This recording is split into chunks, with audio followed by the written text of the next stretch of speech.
Va con Derechos, un podcast de la Subsecretaría de Derechos Humanos de la provincia de Buenos Aires. Esta semana, Educación Sexual Integral e Identidad de Género. Ley de ESI, Ley 26.150, Argentina. Aula virtual secundaria. Ley 26.150 de Educación Sexual Integral establece la obligatoriedad de la enseñanza de la misma en todos los niveles educativos para la República Argentina. Trata este tema desde diferentes aspectos: el biológico, por ejemplo los métodos anticonceptivos; el ético, como los peligros de las redes sociales, el grooming, el sexting; el aspecto social, que tiene que ver con la discriminación entre las personas; el afectivo, tratando de prevenir, por ejemplo, la violencia de género; o el aspecto psicológico. ¿Cuáles son los objetivos de esta norma? Promover el conocimiento confiable y actualizado sobre la sexualidad entre los estudiantes, para que puedan formarse en una sexualidad responsable y para que puedan entablar relaciones interpersonales de forma positiva, sin basarse en estereotipos de género o situaciones discriminatorias, siempre buscando la igualdad de trato entre las personas y que los estudiantes puedan aprender libres de discriminación. Mariano Cunio Libarona, Ministro de Justicia de la Nación. Comisión de Mujeres y Diversidad, Cámara de Diputados, 2024. Pero nosotros defendemos, y esto es muy importante que lo entiendan, se acabó solo el género. Nosotros vamos por otros valores. Nuestro valor es la familia. La familia es el centro de la sociedad y la educación. ¿Cuáles son los valores familiares tradicionales? Los valores patrióticos. Nosotros rechazamos la diversidad de identidades sexuales que no se alinean con la biología. Conoce tus derechos. ¿Qué es y qué contempla el derecho a la identidad? Secretaría de Derechos Humanos de la Nación, 2023. Es importante destacar que desde el año 2012 el Estado argentino reconoce y garantiza el derecho a la identidad de género. Esto significa que se amplía el alcance del derecho a la identidad y que todas las personas tienen derecho a vivir libremente de acuerdo a su identidad de género.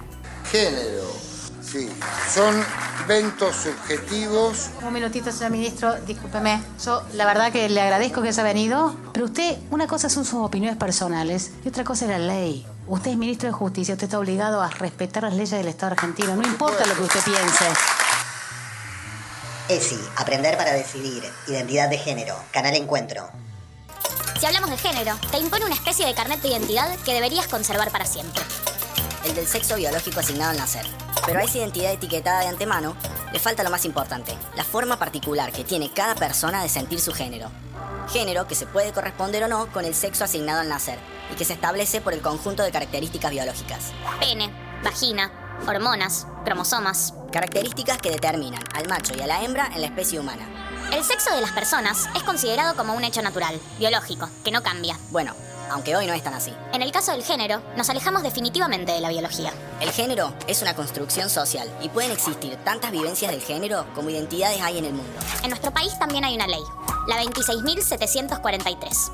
Establece, escúchalo bien, el derecho de cada persona a ser tratada tal como se autopercibe. En las escuelas, en los trabajos, en otros ámbitos oficiales, en todos los espacios debe respetarse nuestra identidad de género. Tenemos el derecho a que nos llamen como elegimos llamarnos, a vestirnos como queremos, a interactuar a nuestro modo con los demás. También tenemos derecho a sentirnos cómodas y cómodos con nuestra orientación sexual. La orientación sexual tiene que ver con el deseo, la atracción física, emocional, erótica, afectiva y espiritual que sentimos hacia otra persona. Identidad, identidades, elecciones o gustos de hoy que mañana pueden ser diferentes. ¿Qué ves? ¿Qué ves cuando te ves? Lo que importa es que usted estudie y queremos que estudie y respete y venga a este congreso y respete todos los derechos que están...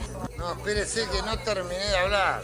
Mariana Carvajal, periodista, Radio con Voz. Fue tremendo escucharlo, porque vos decís, mintió, desconoce la legislación, desconoce la Constitución, los tratados incorporados a la Constitución, o afirmar que este gobierno desconoce la diversidad y la orientación sexual, que no se alinea con la biología y que todo lo demás son inventos subjetivos, que la barbaridad de desconocer otras formas de vida, otras formas de identidades y orientaciones, que uno dice, pero ¿cómo hay que volver a explicarlo?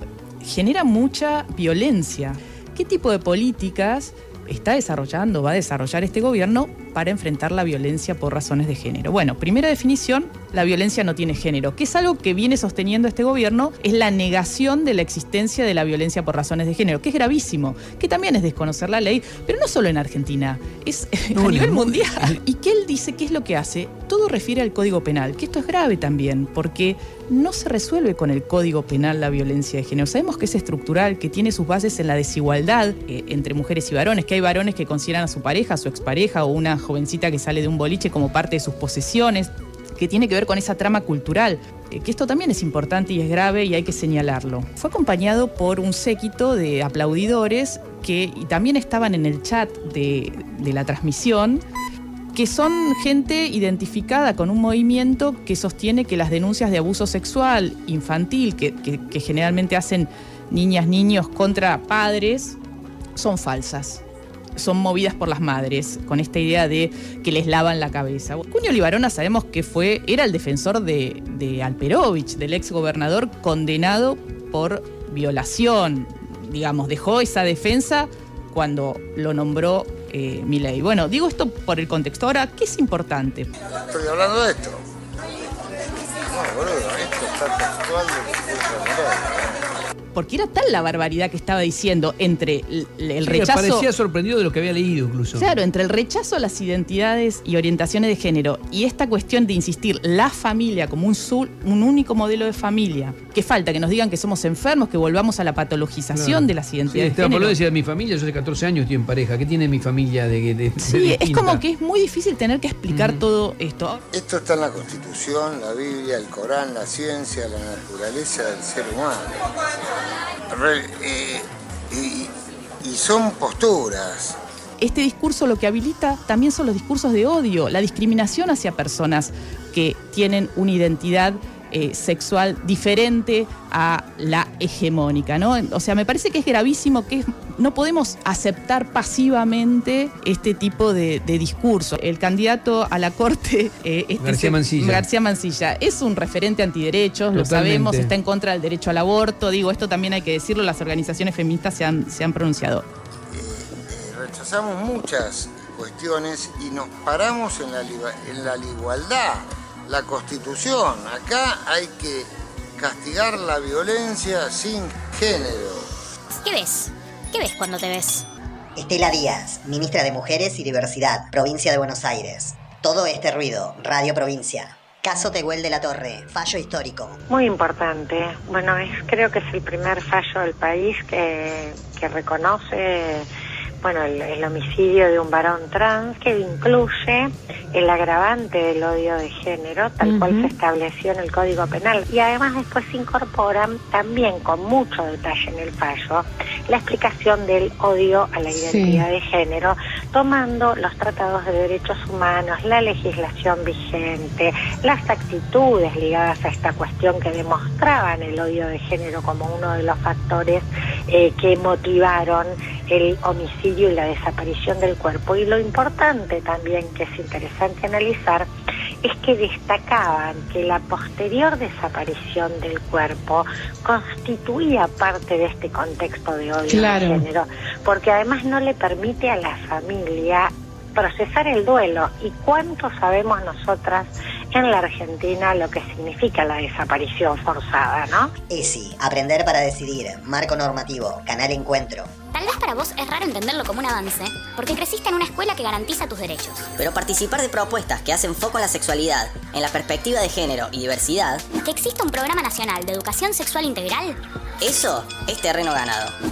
Y es una construcción colectiva. Razones de género en torno a la desaparición de las personas. Y te diría además ejemplar porque pasó en una semana muy particular en la que el ministro de Justicia de la Nación, negando la diversidad sexual, planteando una visión vetusta de la guerra de los sexos, queriéndose pasar por alto la legislación argentina y los derechos conquistados. Este fallo, la verdad que parecía una respuesta. Uno dice, son cosas distintas, esta fecha estaba fijada hacía rato, pero la verdad que era una respuesta que me parece que alienta en qué sentido, que lo hemos dicho muchas veces.